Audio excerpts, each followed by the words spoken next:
Meus amados irmãos, a paz do Senhor.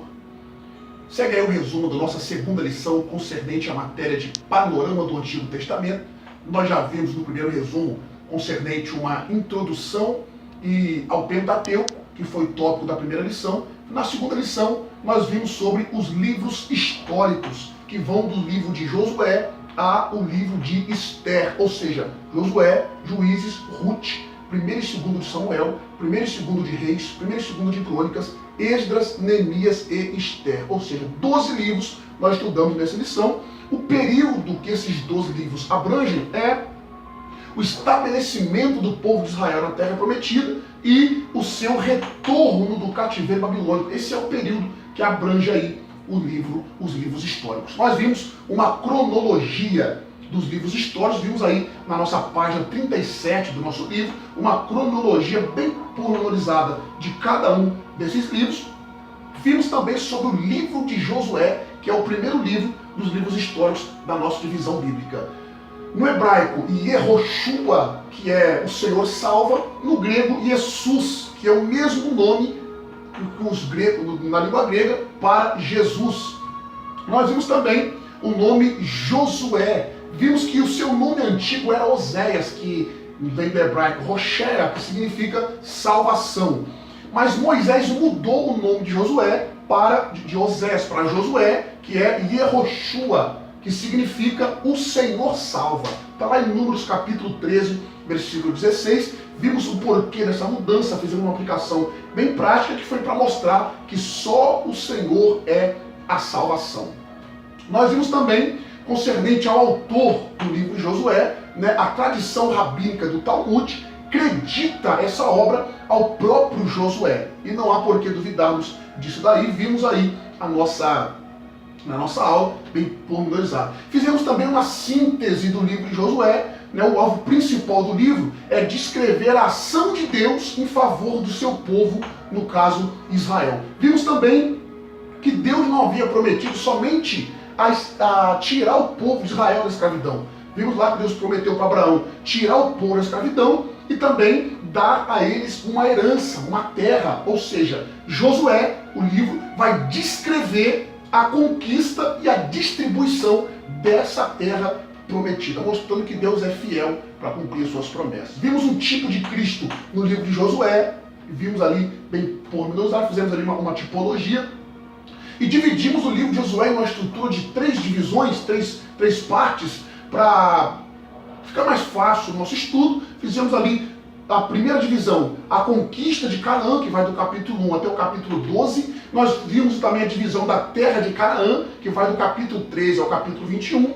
E Josué concluindo sua missão do capítulo 22 ao capítulo 24. Esse foi a nossa divisão, a estrutura do livro de Josué. Nós vimos também o livro de Juízes, que vem do latim Liber Judicum, no grego Krita, que é Juízes, e no hebraico Sefer Shofetim, que significa um livro de juízes ou livro de governadores. Fizemos uma síntese do livro de Juízes. Nós vimos que, por exemplo, o livro de Jó é o livro da paciência de Deus, da paciência do homem, perdão. O livro de Juízes é o livro da paciência de Deus. Deus está ali mostrando a sua misericórdia com o seu povo. O povo, ora, pecava, Deus ia lá e os punia. Depois o povo se arrependia, clamava a Deus e Deus o perdoava e levantava ali juízes para livrar eles das mãos do povo. Vimos isso daí de uma forma pormenorizada. Vimos o autor do livro de Juízes, segundo a tradição rabínica do Talmud, foi o próprio Samuel quem escreveu o livro de Juízes. Os principais juízes que tiveram no livro de Juízes foram 15, desde Otiniel a Samuel. Nós temos Otiniel, Eude, Sangar, Débora, Gideão, Abimeleque, Tola, Jair, Jefité, Ibsã, Elon, Abidom, Sansão, Eli e o próprio Samuel. Vimos também a respeito do livro de Ruth. Estudamos esse livro pormenorizado. O termo Ruth vem do hebraico Reut, que significa amizade ou associação. Fizemos também uma síntese desse livro. Mesmo em período tão caótico, é possível manter-se leal ao Senhor, fiel à causa de Deus. Vimos ali o tópico principal desse livro. Fizemos ali, estudamos os nomes dos seus personagens em seus significados, cada um personagem do livro de Ruth, nós vimos ali os seus significados, fizemos tipologias, foi muito edificante, e vimos a data do livro de Ruth, que foi cerca do ano 1050 a.C., aproximadamente. Vimos também o autor do livro de Ruth, uns acreditam a própria Ruth, outros acreditam ao profeta Samuel. Estudamos isso daí bem pormenorizado. Vimos também a estrutura do livro de Ruth, dividimos ali em 4 partes principais. Vimos sobre a família de Abimeleque, no capítulo 1. Vimos sobre Ruth nos campos de Boaz, no capítulo 1, versículo 23, até o capítulo 2, 23. Vimos a petição de Ruth no capítulo 3. Vimos Boaz redimindo a herança de Abimeleque. Tópico por tópico, nós estudamos ali bem pormenorizado. Vimos também sobre os livros de 1º e 2º Samuel, que na sua composição original formava uma única composição. Eles foram separados posteriormente na Septuaginta, ou a Septuaginta, que é a Bíblia do grego, do hebraico para o grego, a tradução grega do Antigo Testamento. Nós vimos uma síntese do primeiro livro de Samuel, os personagens principais que o livro apresenta. Vimos também um dos temas principais de Samuel, a referência ao ungido de Deus. Vimos ali a sua principal, o assunto que é o ungido do Senhor. Estudamos ali de onde surgiu a palavra Messias, no hebraico Mashiach, no grego Christos. Estudamos ali pormenorizado. Vimos também o autor de 1 Samuel, tem 3 personagens apontados como autores, possíveis autores, Samuel, Gad e Natã. Estudamos isso daí pormenorizado. Vimos também a data do livro, que foi cerca do ano 1000 a.C., isso sempre lógico, aproximadamente. Vimos também uma síntese do 2º livro de Samuel. Vimos ali o ungido de Deus, o homem segundo o coração de Deus. Nós vimos ali o rei, profeta e sacerdote, que era Davi. Vimos um tipo de Cristo sobre esse personagem, de forma bem pormenorizada. Vimos também o autor do 2º livro de Samuel, que provavelmente foi Natã. Nós vimos ali 1 Crônicas 29, versículo 29. Estudamos ali pormenorizado. Vimos também a data do livro, que foi cerca do ano 1000 a.C. E também fizemos ali nesses livros uma cronologia dos reis de Israel. Rei de Israel, no caso, Reino Norte e Reino Sul. Reino Norte, nós vimos que foram várias famílias reinando no Reino Norte, começando com Jeroboão e terminando com Oséias. Nós vimos ali que o reinado foi passando de família a família. Em contrapartida, o Reino Sul ficou sob governo de uma única família, que no caso foi a família de Davi, né? Começando por Davi, indo até o último rei de Israel, Reino Sul, capital Jerusalém, né? Onde estava ali a família de Davi reinando. Nós vimos o porquê disso daí, porque Deus havia feito uma promessa para Davi. Estudamos pormenorizado. Vimos também os livros de 1º e 2º Reis, que também eram uma obra só na sua originalidade, foram separados posteriormente. Vimos uma síntese do livro, né? 1º e 2º Reis, fizemos uma síntese ali. Vimos que aparentemente, né, dá a impressão que os reis são, o livro de Reis é uma narração não otimista, porque registra uma descendente o povo caindo, o povo sendo levado para o cativo, levado preso. Porém, isso não foi por culpa de Deus, foi culpa do próprio povo. O exílio não foi resultado do fracasso da parte de Deus, mas sim que Deus agia para confirmar a sua santidade, julgando a nação por suas transgressões. Nós vimos isso daí, ou seja, Deus estava controlando tudo, levantando a Síria, levantando a Babilônia, enfim, vimos ali pormenorizada a síntese desse livro. Nós também vimos lá em 1 Reis, capítulo 8, versículo 12, o termo habitar em trevas, no hebraico arafel, que é numa nuvem escura, uma nuvem carregada de chuva. Vimos isso daí pormenorizado, desmistificamos aquela ideia de que o templo foi consagrado a deuses estranhos, a deuses pagãos. Vimos isso daí pormenorizado.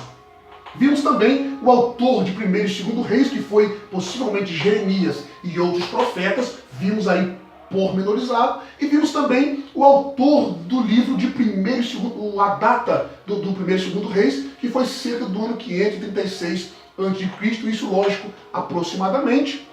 Vimos também a estrutura desse livro, de uma forma bem pormenorizada. Dividimos em 3 partes principais, né, o reinado de Salomão, os reinos de Judá e Israel e o reino de Judá. Vimos aí pormenorizado esses tópicos e vimos também sobre o livro de 1º e 2º Crônicas, que também é uma composição na sua originalidade uma só. Vimos também o nome crônica vem do hebraico de Brehayamim, que é palavras do dia, estudamos bem pormenorizado. Vimos também uma introdução ao livro de 1º e 2º Crônicas, nós estudamos de Adão até Ciro.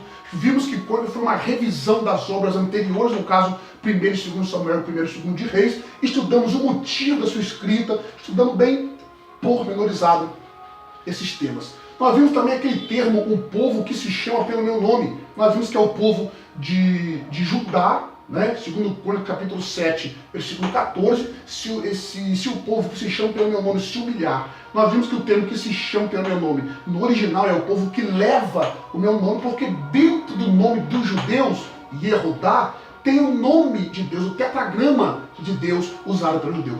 Estudamos isso daí na sua pormenoridade.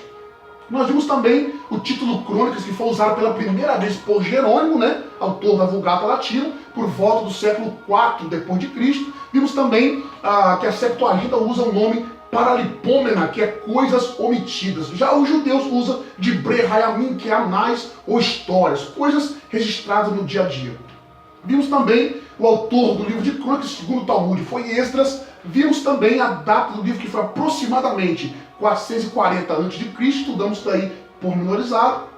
E vimos a estrutura do livro de Crônicas, dividimos ali para estudá-lo de forma mais prática, mais pormenorizada, dividido em 4 partes, né, genealogias de Adão até Ciro, de Adão até Saul, o reinado de Davi, o reinado de Salomão, história do reino de Judá. Vimos esses 4 tópicos aí pormenorizado na nossa lição e estudamos o livro de Esdras, né? No hebraico Ezra, no grego Esdras e no latim Liber Esdrai. Vimos ali uma introdução ao livro de Esdras, os acontecimentos que foi ali no período ali até Malaquias profetizar. Vimos também sobre uma síntese do livro de Esdras, né? Que o grande tema desse livro de Esdras e Neemias é a fidelidade de Deus ao restaurar Judá e Jerusalém após o fogo do exílio ter feito o trabalho de purificação e o remanescente estar pronto para receber uma segunda chance. Vimos esse tema aí de uma forma pormenorizada. O autor foi o próprio Esdras. Segundo o Talmud, tem uma citação do Talmud que diz o seguinte: se Deus não desse a lei através de Moisés, ele a daria através de Esdras, mostrando aí o respeito que o povo judeu tem por Esdras. A data foi aproximadamente em 444 a.C. e vimos também a estrutura, dividimos em 2 partes principais para se estudar pormenorizado. E vimos também o livro de Neemias, no hebraico Nermia, que é consolo de Jeová. Ele era copeiro e virou construtor de muro. Vimos também pormenorizado. Fizemos uma síntese, Neemias deixando o palácio para construir o muro de Jerusalém. Vimos que ele era um homem de oração. Enfim, fizemos ali uma tipologia sobrenatural em Cristo. Vimos o autor do livro, que foi o próprio Neemias, possivelmente, e a data 445 a.C. aproximadamente. Vimos a estrutura do livro de Neemias, dividimos em 2 partes principais para assim estudarmos pormenorizado. E vimos também o último livro, que é o livro de Esther, no hebraico. O nome de Esther era Hadassah, que significa luta, mas o nome persa dela é Esther, uma referência à deusa babilônica, a deusa da Babilônia, Ishtar, que é Esther. Está lá no capítulo 2, versículo 7, a mudança do nome dela. Fizemos uma síntese desse livro. É o único livro que não leva o nome de Deus, porém, nós vimos ali Deus totalmente naquele livro. E o autor do livro, alguns dizem que foi Mardoqueu, de acordo com o capítulo 9, versículo 20, e fica aí essa deixa, né? Quem sabe foi Mardoqueu, é bem possível que o seja, mas o autor é desconhecido, e a data do livro foi 458 a.C. Vimos ali a estrutura do livro de forma bem pormenorizada e dividimos em 2 partes para assim estudar, e está aí a conclusão da nossa lição número 2, Panorama do Antigo Testamento. Baruch Hashem.